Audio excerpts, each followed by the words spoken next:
Welcome to Moms of the Lou, hosted by two fellow St. Louis moms, Rebekah and Lauren, and recorded for St. Louis moms. Grab your laundry basket, kick your feet up for nap time, or head out the door for pickup, and spend a little time catching up with local moms who are making a big impact in St. Louis. Let's dive into our discussion today. This episode of Moms of the Lou is brought to you by the Salvation Army. All right, St. Louis moms, we are back with another episode of Moms of the Lou. So excited to be joined today by Olivia Tischler, the owner of Teleo Coffee in Kirkwood. I'm hoping you've been. If you haven't, you're going to go right out after this episode. Yes. And go and grab yourself a coffee. So welcome, Olivia. Thank you. Appreciate it. We're excited to be chatting with you today and your little buddy here. Yes. So. Yeah, my son's here with me. His name's Finn. He's 9 months. And he just comes everywhere with me. Goes to work, does all the things. Like a little coworker. Yeah, truly. We love a 9-month-old. We were just talking about the ages and stages, and it's such a sweet age. Yes. Okay. So you are a St. Louis mom. Tell us a little bit about your background. Are you a transplant? Are you a native? What? Transplant. So I went to college here. So I'm from Columbia, Missouri. So not that Tigers. far. Yeah, MIZ. But came here, went to St. Louis University, and stayed here after that. So I opened. So I was in college actually for occupational therapy. Oh, wow. That's what I thought I wanted to do. Yeah. And then kind of felt called to open a coffee shop. And I did not want to. It felt very risky. It felt like a lot. But I just kind of trusted that what I felt like the Lord was putting on my heart was what I should do. Wait. Okay. Back up. Did you have any kind of like background in coffee or anything like that? Right. Coffee Valid shop? question. I worked at a coffee shop on campus, Crave, which was really fun. I learned a lot, but I wasn't really I wasn't a manager or anything. Yeah. Like, it just was a barista. So I didn't know much. And more than your average, average college student. But I knew very little about business. Yeah. I knew nothing about business. Let's be real. So I ended up rearranging, because this was junior year of college. At that point you're almost done. You just need a degree. Ready to check out. But I was like, hey, so I think I want to do something completely different. And they're like, you're probably gonna have to do a whole nother year. And I'm like, okay, I don't have money for that. So let's just make it work. And so I ended up kind of doing a hodgepodge, but I ended up getting a double minor in entrepreneurship and theology to just kind of get some more business experience. I was able to kind of fully create my business plan and financials, which was great, because then I graduated and was able to just hit the ground running. That's amazing. Make Teleo happen. You started right after you graduated. Mm-hmm. Yeah. Wow. 2019, I started pursuing it in October of 2019. Ooh. Wow. Was going through stuff. I ended up getting approval for a building that actually is next door, the one in the corner, not the one I'm in now. Oh. We got approval February of 2020. Oh my. So it was the last city council meeting that they had for, I don't know, a year and a half until they started meeting again in person. And so we got the approval, and then everything started to shut down after that. And it ended up working out because that building wasn't the right fit for us. It wasn't going to work out. And ended up having our neighbors next door. They actually didn't like us at first. When we were going through all the stuff. They were like, we don't want a coffee shop here. And we were like, oh, okay. Well, our mission is literally love your neighbor. That's on our cups. That's on our wall. That's everywhere. So I'm like, our neighbors How are we going to meet in the middle don't like us. And so we sat down, talked, kind of gave our mission, vision, what we were trying to do. And they were like, well, actually, I think we'll sell you this building if you want this building. And we were like, what? You just hated us. And now you are giving us your building. So they sold us their building, and we were able to open up in August of 2021. So in the meantime, I was doing farmers markets. My first time I sold Teleo Coffee to anyone was April of 2020 at the farmers market. Which one? Which farmers market? The Kirkwood one. The best. Yeah. And it made sense because I knew I wanted to be in Kirkwood, and so I wanted to kind of start there. But farmers markets are no joke. So they're a lot of work. I wanted to ask you why Kirkwood. So I'm a Kirkwood mom. Okay. Rebecca's a Kirkwood mom now. Hey. We are always wanting amazing businesses in Kirkwood, and like Teleo is just that. Yes. So, Thank you. But why did you choose Kirkwood? Do you have any connection to Kirkwood? No. Besides just Not thinking really. it's fantastic. I used to volunteer for K-Life, which is out in like DePere area. So a lot of things would happen in Kirkwood, and I always thought it was cute. But really it was, I knew I wanted my coffee shop to be in a house. Because I wanted it to feel like the way you feel when you walk into a home. You feel known, loved, seen, comfort. All of those things was what I was wanting to portray. And I was like, well, why not actually put it in a house? And Kirkwood obviously is known for all the businesses in our whole strip of Monroe, is commercial businesses in a house. And it just felt like the perfect fit. And then obviously outside of that, from just a business standpoint, there was a massive opening in the market. All there was Starbucks and Caldi's when I started. It's so true. It's so true. And Kirkwood is so support small business, support local. And I'm like, well, there's no local coffee shop here. Right. So walkable. Yeah. So many families. Yeah. Okay, I have to ask. Every time I walk through your door, it is packed. Every time, which is amazing, right? That's what we want. Right. Do you have any plans ever to expand? Or, because I'm just wondering, I'm like, is there a need, or is there, how are you feeling about that? Yeah. Like, it's actually been something we've been thinking a lot about, praying a lot about. My husband does not do anything with the business right now. Okay. He's like my glorified handyman, come and fix stuff. But he works for the botanical garden, so very separate job. Separate job. But we kind of have this vision of something similar but different. So having it be more of a destination. Ooh. And having like a flower farm, doing a farm to table, having the roastery there so people could see the coffee being roasted, but having it be a place that, there is so much hustle and bustle in the city, which can be great, but then it's so hard to slow down because there's just so much noise. Yeah, exactly. We know. Exactly, buddy. That was good. That was good. Right on cue. Right on cue. But it's hard to truly step away and have intentional community and connection when there's just so much busy going on. And so the heart was for it to really be a place that people could step back in the quiet of maybe a little bit further out from the city and still get your coffee, still get that kind of intentional time with people, but not having it be so chaos. And so I think that's a kind of a big vision of what it would look like. Having areas for kids, because we love our little upstairs playroom. So great. It's so great. Gosh. But it's only so big, and also only so many moms and so many kids can fit in there without it feeling cramped and too much. So continuing to is amazing. Oh, well, it's thank so you. great. It's so thoughtful and it's so sweet up there. We try. But I think it could be even more. Like I think what we've done with Teleo has been really cool, and I've seen a lot of the ways of what people in the St. Louis community are wanting, and I want to do it again, but bigger and better.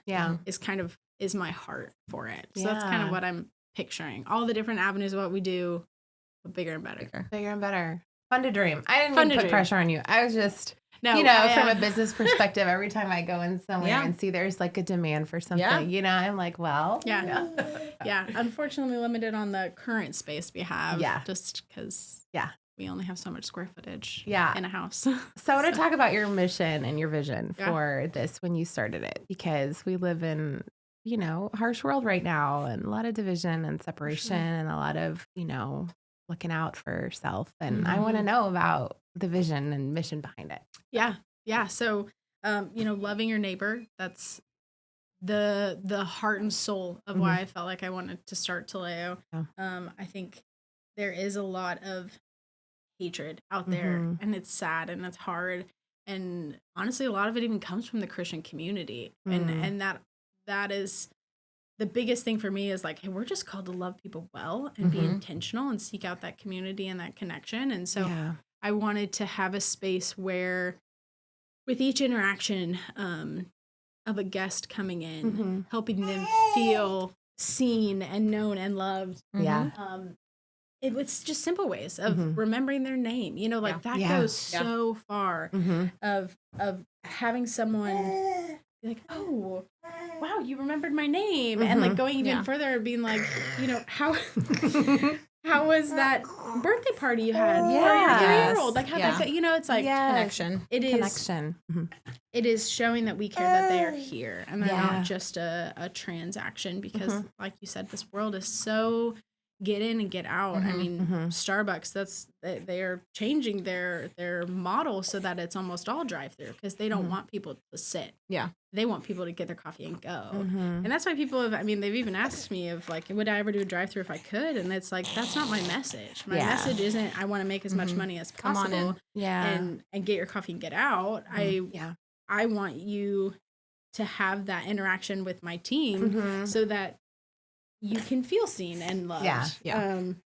And even if it is something simple like that, I know that it goes a really long way for people. And so that's part of it. Also, being intentional with our products we bring in. So that's another avenue community. Of loving our neighbor, using local products. We use Rolling Lawns, which is a local milk farm in Illinois. We've literally gone out and like seen the cows that we use the milk. Wow. Like it just is very full circle. A local honey, local kombucha, local tea, all the things that we can do, doing them local. And then we have a Love Your Neighbor latte. Yes. Tell us about that. Yeah. It's a sea salt mocha, and 10% of the profits goes towards a different nonprofit each quarter. Oh, wow. So we try to highlight a different nonprofit for any reason, and then at the end of that quarter, just donate 10% of the profits. So that's another avenue of what we try to do as well. The Salvation Army recently launched their annual Red Kettle campaign in support of our most marginalized neighbors here in St. Louis. You know what that means. The sound of bells will soon be in the air. And they're kicking off the Christmas season Saturday, November 22nd, starting with a downtown Thanksgiving parade with the 78-year-old tradition of lighting the Christmas tree in Keener Plaza.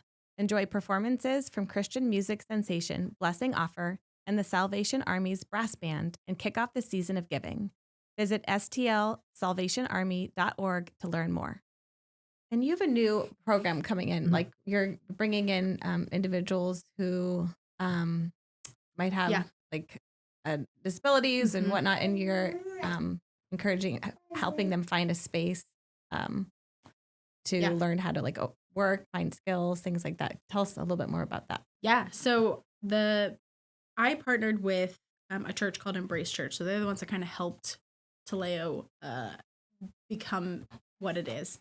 And their heart was for people with disabilities, specifically the age gap after they have graduated. And there's just this lack of governmental support for these individuals who are high functioning enough to have jobs, but there have to be employers who are willing to maybe sacrifice a few things. And so that was a big heart for the church when we joined together. And so we started a job program. We started a few years ago. They just really are doing. Look out for the camera. I cannot move that. So we had them making our energy bites. We had 2 employees. Right now we have 1 because one just graduated to another job, which we were really excited about. Amazing. But for the holiday season, they're making we have gingerbread cookies that are going on our holiday lights. Yum. Cool. So we have a gingerbread latte, and our kitchen is making cute little gingerbread cookies, and they are dipping them and decorating them, and those will be on our flights. So that helps employ our people with intellectual and developmental disabilities. That's wonderful. Amazing. I love that. Okay, so we've got this sweet little friend here. How have you managed to balance motherhood amidst all of this? How do you make it work? Yeah. Because you're doing it well. Just even in this room, just handling it. Just true mom fashion. Just multitasking at its finest. Yeah. It has been, I think, one of the biggest adventures outside of starting a business is figuring out how to run a business and be a mom at the same time. Yeah. Because, he just comes to work with me. I have a little pack and play in the basement for his naps.